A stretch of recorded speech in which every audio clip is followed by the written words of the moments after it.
Marvel finally pulled off a trilogy of nearly flawless films. Spider-Man No Way Home might be one of, if not the best Spider-Man film of all time, respectfully equal to the Spider-Verse. Ironically, in order to fully appreciate this movie, you have to have seen all of the other live-action Spider-Man movies. This week, I'm reviewing Spider-Man No Way Home, a film fully worthy of its positive press. However, I need to warn you that serious spoilers follow, so if you have not seen this movie, please save this to watch later. If you have seen it, let's dive in. I'm Dan Unthan, and this is the Doomcast.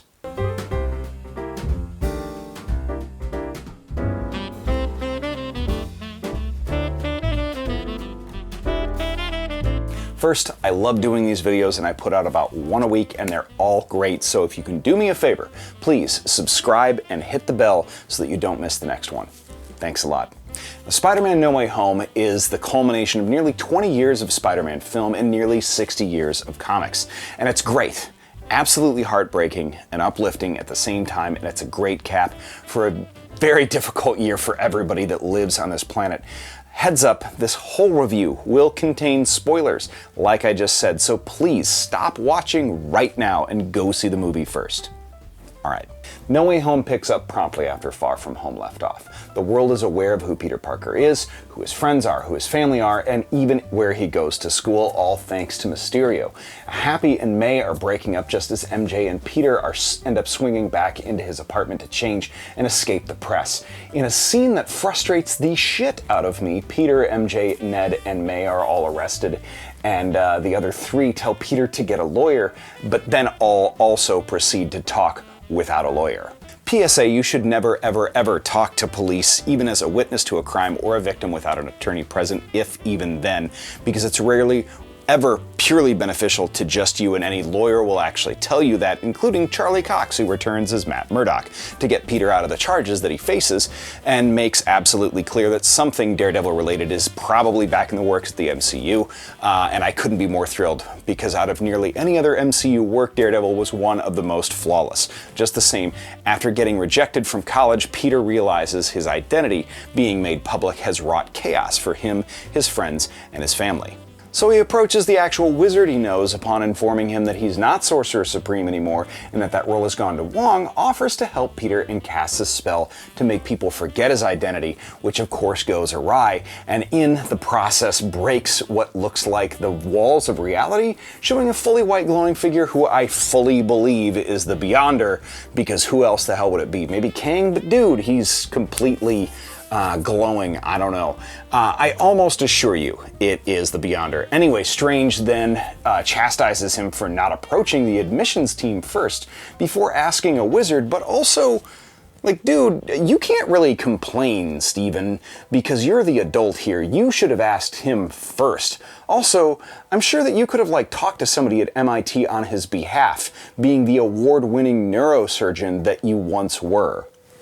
Which, here's my only flaw with this movie. Why is anybody mad at Peter Parker? Why do people actually believe Mysterio? Peter fucking punched Thanos in the face. Peter defended the Earth and helped kill the guy who murdered half of the universe, but he also died fighting him the first time. How does he not get an immense benefit of the doubt? Anyway, it ends up that broken spell starts bringing people from other universes who know Peter into this one, including, but specifically limited to, other live-action film universes. Peter chases down the Vice Chancellor, whose vehicle's license plate number is 63ASM-3, which is a reference to the first appearance of Dr. Octopus, which is convenient because that's who shows up. Played by Alfred Molina, in a clever little scene in which Peter pairs Doc Ock's Bluetooth, apparently, arms to his suit. Oh yeah, because of the nanotech. He captures Otto and is transported back to Strange's Undercroft, narrowly missing an attack from the Green Goblin, and ends up in a quest to find and eventually fix all of his multiversal foes with the help of some of his friends. Doctor Strange and Peter come into conflict over whether or not they help or send home these different foes, and while Spider-Man versus Doctor Strange is a beautiful live-action sequence, Peter kicks Strange's ass with math and then goes on to help the people who are trying to kill him. And if you think, gosh, these two things are perfectly comic book Peter Parker, what happens next is even more so. After fighting 4 of the Sinister Six at once, Norman flies a glider directly into May. I honestly did not think that they were going to do that. And I don't think an on-screen death from a comic book movie has ever moved me quite like that. But that was perfect comic book Peter Parker. Ned discovers the magic within him, MJ and Ned discover multiversal Peters, Peter discovers Peter, makes his own web fluid, and the three of them discover a common thread that they share is loss and great responsibility. The Sinister Six and Jonah discover where they, the Spider Bros, are going to be waiting for them on the Statue of Liberty. And in the wrap-up, each Spider-Man's thread and each of the villains' threads gets neatly and impressively dramatically tied up. Peter learns that great responsibility means not necessarily taking vengeance where mercy will do. Peter saves MJ where he'd lost Gwen, and Peter takes and puts himself in harm's way before Strange sends the lot of them back home. A shout out to Kraven, the Rhino, and probably the Beyonder again, but in the end, Peter is forgotten by everybody in the universe and left to start over. New apartment, new costume, new life, same problems. Because what makes this movie so special and what makes the character so resonant for 60 plus years is that Peter Parker always gets dealt a shit hand. He calls it Parker luck for a reason. And if something can go wrong for any character, it will go wrong for Spider-Man. And he keeps getting back up. And this felt so much like a combo of the Spider-Verse, One More Day, Sinister Six, One Moment in Time, and the death of Aunt May all at once. A ton of different storylines all wrapped up. And it was.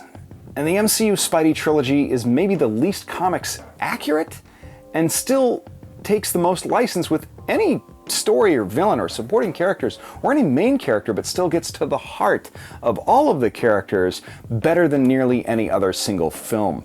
But it's a fond reminder of the strengths of all of the other trilogies, and that even blockbuster franchise superhero film can still be surprisingly moving.